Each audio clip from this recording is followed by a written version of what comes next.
The blank pages in India's online learning experience. The attempts at initiating a rapid transition to synchronized digital learning following the pandemic have many lessons. The world is presently grappling with the adverse impact of the COVID-19 pandemic in the social, economic and political spheres. India can be counted among those nations that have been impacted severely. COVID-19 has affected all sectors. However, there are areas where countries such as India should be more worried about. One of them is education, especially education of the girl child. Around 300 million children across all age groups are reported to be out of school in India now. The number is of the period when all schools were closed. And as and when schools finally reopen in the country, the number of children returning to class has to be closely scrutinized.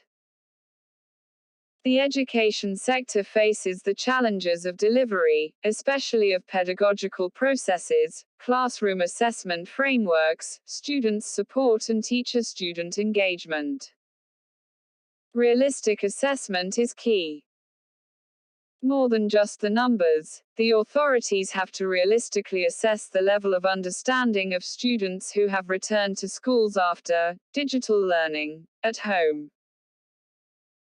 This is crucial as studies conducted on government-run schools in various states indicate poor performance. A majority of children, especially girl students, have missed out much on the various email platforms offered. Apart from poor access to digital data, the children were burdened with household farm work. Girl students in particular were apprehensive of being given away in marriage. There is credible evidence that students, parents and teachers were unprepared for the pedagogic shift. A challenge and the response. School closures have had a significant impact on both students and their families, more in the case of the vulnerable and underprivileged sections. The lockdown happened during the last quarter of the academic year, which led to the postponement of examinations and the curtailment of the prescribed syllabi. On their part, governments tried to put in place measures to address the situation. The basic strategy was to give a push to the digital distance learning method. The focus was on the use of text, video, audio content through SMS, WhatsApp, radio and TV programs to reach out to students and engage them. The Union Ministry of Human Resource Development in March 2020 started sharing free e-learning platforms. They included the Diksha portal, which has e-learning content aligned to the curriculum, and ePathshala, an app by the National Council of Educational Research and Training for classes 1 to 12 in multiple languages. SWAYAM hosts 1,900 complete courses including teaching videos, computer weekly assignments, examinations and credit transfers, aimed both at school classes 1 to 12 and higher education. SWAYAM Prabha is a group of 32 direct-to-home channels devoted to the telecasting of educational programs. While this looks fairly impressive, there are many pitfalls. Studies indicate that the rapid transition to digital learning has been very challenging. The initiative failed to take into account existing divides, spatial, digital, gender and class. A recent UNICEF report points out that the massive school closures exposed the uneven distribution of technology that is needed to facilitate remote learning. The chances for an education-enabled social and economic mobility appear to be grim in the country. The impact is multifold. Following closure of schools, boys became inattentive to studies while girls, with lesser opportunities, were more involved in household chores. With their educational routine having been disrupted, children, in many cases, have also forgotten what they learnt earlier.